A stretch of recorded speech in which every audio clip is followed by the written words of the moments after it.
नमस्कार, स्वागत है आपका हमारे चैनल पे। उस वक्त की बड़ी खबर आ रही है वेस्ट बंगाल से। चुनाव आयोग ने टीएमसी के विधायक नरेंद्र चक्रवर्ती को लेकर लिया बड़ा एक्शन और 7 दिन के लिए चुनाव प्रचार पर लगाई रोक। आपको बता दें कि जिस तरीके से टीएमसी के विधायक और कार्यकर्ताओं की गुंडागर्दी आए दिन वेस्ट बंगाल में बढ़ती जा रही है और अभी आसनसोल में लोकसभा के लिए जो उपचुनाव होने वाले हैं, इसी के संदर्भ में टीएमसी के विधायक नरेंद्र चक्रवर्ती ने बीजेपी के कार्यकर्ता और वोटर्स को दी थी धमकी, जिसको लेकर आज चुनाव आयोग की तरफ से ये बड़ा एक्शन लिया गया है टीएमसी के विधायक नरेंद्र चक्रवर्ती को लेकर और 7 दिन का चुनाव प्रतिबंध लगा दिया है नरेंद्र चक्रवर्ती के ऊपर। और ये जो फैसला लिया गया है, ये जो बड़ी चोट मारी गई है चुनाव आयोग की तरफ से टीएमसी के विधायक नरेंद्र चक्रवर्ती के ऊपर, ये जो एक्शन लिया गया है, ये लिया गया है भारतीय जनता पार्टी के नेताओं की शिकायत के बाद। क्योंकि कल लगातार, चाहे फिर हम बीजेपी के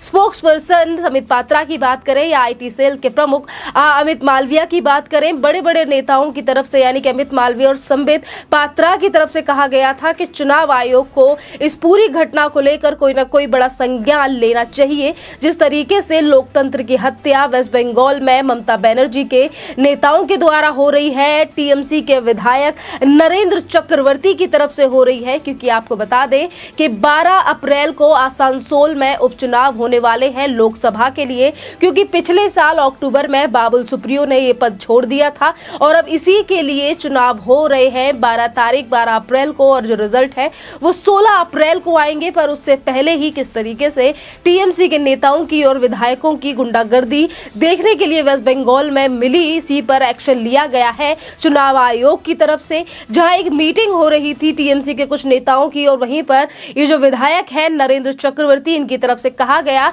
कि 12 अप्रैल को आसनसोल की सीट पर उपचुनाव होने हैं और इसके लिए भारतीय जनता पार्टी के जो लोग हैं, कार्यकर्ता हैं, वोटर्स हैं, वो घर से बाहर ना निकले। और अगर वो आकर निकलते भी हैं और भारतीय जनता पार्टी को वोट डालते हैं तो फिर वो अपने जोखिम पर यहाँ रहेंगे और आगे का हाल कैसा होगा वो उसके लिए हम जिम्मेदार नहीं है। यानी कि किस तरीके से वोटर्स को डराया धमकाया टीएमसी के नेताओं की तरफ से जा रहा है, विधायकों की तरफ से जा रहा है, यानी कि सिर्फ और सिर्फ लोकसभा के उपचुनाव के लिए जो कि आसनसोल में होने वाले हैं। आपको बता दें कि आसनसोल में जो चुनाव होने जा रहे हैं, इसके साथ 1-2 सीट और भी है जिसको लेकर यहां पर ये चुनाव होने जा रहे हैं। और उससे पहले ही ममता बनर्जी के विधायकों ने डर का माहौल बनाना शुरू कर दिया है वेस्ट बंगाल में। पर अब जाकर इतना जो बड़ा एक्शन ले लिया है कि चुनाव प्रतिबंध लग चुका है नरेंद्र चक्रवर्ती के ऊपर। और उसके बाद ममता बनर्जी का इस पर क्या बयान होगा, उस पर उनकी क्या टिप्पणी होगी, ये देखने वाली बात है। क्योंकि लगातार जिस तरीके से वेस्ट बंगाल में लोकतंत्र का चीरहरण हो रहा है, इस बात का जिक्र कल संबित पात्रा ने अपने प्रेस कॉन्फ्रेंस में भी किया और उन्होंने कहा कि आज वेस्ट बंगाल बारूद के ढेर पर बैठा है और इसे सुलगाने का काम टीएमसी के कार्यकर्ता और टीएमसी कर रही है। और इसके साथ ही अमित मालविया जो कि आईटी सेल के प्रमुख हैं भारतीय जनता पार्टी में, उनकी तरफ से भी इस वीडियो को शेयर करके कहा गया था कि इलेक्शन कमीशन को जल्दी से जल्दी इस विधायक है इन पर कोई एक्शन लेना चाहिए। किस तरीके से ये भारतीय जनता पार्टी के वोटर्स को धमका रहे हैं वेस्ट बंगाल में, जहां एक तरफ ममता बनर्जी पूरे विपक्ष और बीजेपी गैर शासित राज्यों के मुख्यमंत्री को चिट्ठी लिख रही है और ये कह रही है कि भारतीय जनता पार्टी जो कि केंद्र सरकार है, मोदी सरकार है, वो लोकतंत्र का हनन कर रही है, लोकतंत्र के हिसाब से नहीं चल रही। ईडी, इलेक्शन कमीशन और तमाम ऐसी जो केंद्रीय एजेंसियां हैं उनका इस्तेमाल कर रही है। तो वहीं दूसरी तरफ किस तरीके से गुंडागर्दी का शासन है वेस्ट बंगाल में ममता बनर्जी के राज में, जहां ममता बनर्जी सभी चीजों को छुपाने का प्रयास करती हैं। आपको बता दें कि इस बार अगर लोकसभा के उपचुनाव वेस्ट बंगाल में होने जा रहे हैं 12 तारीख को, तो इससे पहले की बात नहीं है, ये पहली बार नहीं है कि टीएमसी के लोगों ने इस तरीके से या नेताओं ने इस तरीके से वोटर्स को धमकी दी है। इससे पहले भी कई ऐसे वीडियो सामने आ चुके हैं जिसको लेकर टीएमसी के नेताओं ने लगातार वोटर्स को डराने का प्रयास किया है। और इस बात का जिक्र कई बार बीजेपी के नेता कर चुके हैं, चाहे फिर वो 2016 के विधानसभा के इलेक्शन हो वेस्ट बंगाल में या 2021 के, किस तरीके से नंदीग्राम में भी लोगों को डराया धमकाया गया था। और यही बड़ा कारण था कि चुनाव से पहले नंदीग्राम में ममता बनर्जी 2021 में डेरा डालकर बैठ गई थी। और आज उन्हीं चीजों को निकाल कर लोग सोशल मीडिया पर पोस्ट कर रहे हैं कि ममता बनर्जी बनर्जी के राज में जो गुंडागर्दी है वो अभी से नहीं है बल्कि वो पुरानी है। पर बात यही है कि पहले इन चीजों पे पर्दा डला हुआ था क्योंकि मेन स्ट्रीम मीडिया ने कभी इन चीजों को दिखाने की कोशिश नहीं की। पर आज लगातार सोशल मीडिया पर इस तरीके की वीडियो सामने आती हैं और टीएमसी के जो गुंडे हैं, टीएमसी के गुंडे ही कहकर जनता आज टीएमसी के नेताओं को पुकार रही है और सोशल मीडिया पर लगातार ये तांता लगा हुआ है लोगों का कि अब प्रेसिडेंट रूल लगा देना चाहिए वेस्ट बंगाल में। यानी कि एक तरफ चुनाव आने वाले हैं, ममता बनर्जी के लिए इस बात की भी टेंशन है क्योंकि जिन सीटों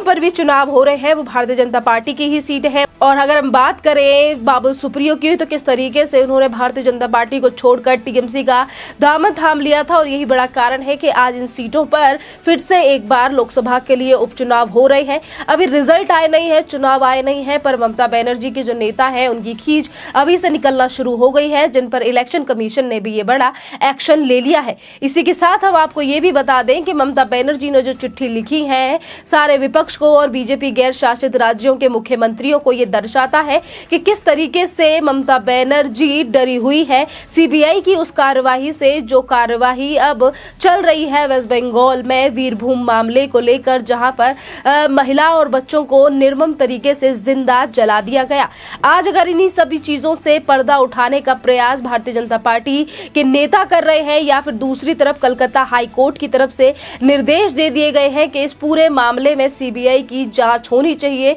तो सीबीआई को लेकर भी आज ममता बनर्जी और ममता बनर्जी के नेताओं की तरफ से सवाल उठाए जा रहे हैं और कहा जा रहा है कि केंद्र सरकार अपनी शक्तियों का गलत इस्तेमाल कर रही है, उपयोग कर रही है। पर यहीं पर चीजों को देखा जाए तो किस तरीके से तो जो तमाम लोग हैं वो आज अपना घर छोड़ने के लिए मजबूर है सिर्फ अपनी जान बचाने के लिए, क्योंकि अगर भारतीय जनता पार्टी के सपोर्टरों की बात करें तो इसको लेकर आज लोगों का जो आक्रोश है वो बढ़ता जा रहा है सोशल मीडिया पर और लोगों का कहना है कि केंद्र सरकार को जल्दी से जल्दी कोई एक्शन लेना चाहिए टीएमसी के उन तमाम नेताओं को लेकर भी जो कि बीजेपी के कार्यकर्ता और वोटर्स को डराने का काम करते हैं, और साथ ही लगा देना चाहिए राष्ट्रपति शासन। राष्ट्रपति शासन की हम बात करें तो नेता प्रतिपक्ष जो कि शुभेंदु अधिकारी हैं, जिन्हें इन दिनों वेस्ट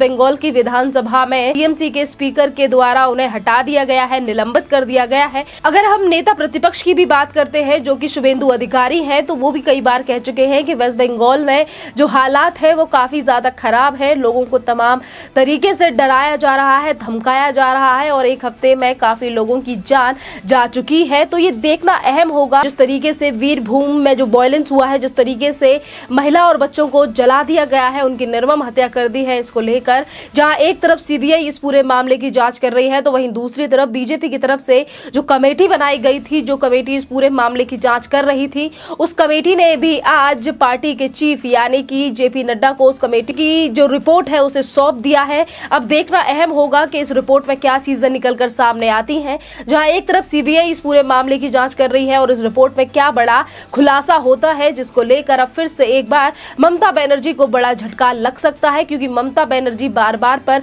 इसी बात को कह रही थी। जहां एक तरफ उन्होंने सीबीआई की इंक्वायरी को लेकर सवाल उठाया तो वहीं दूसरी तरफ ममता बनर्जी की तरफ से कहा गया कि ये जो चीजें हैं, यानी कि ये जो वीरभूम में वायलेंस हुआ है, लोगों की निर्मम तरीके से हत्या की गई है, इससे टीएमसी का कोई लेना देना नहीं है, इसके पीछे कोई बड़ी साजिश लगती है। तो वहीं आपको बता दें कि सीबीआई की रडार पर भी टीएमसी के कई बड़े नेता हैं और अनारुल हुसैन जो कि जिला प्रमुख हैं, उनसे भी सीबीआई पूछताछ कर चुकी है और तमाम लोगों से पूछताछ जारी है वेस्ट बंगाल में। इस टॉपिक पर आपका क्या कहना है, आप हमें कमेंट करके जरूर बताइए। धन्यवाद।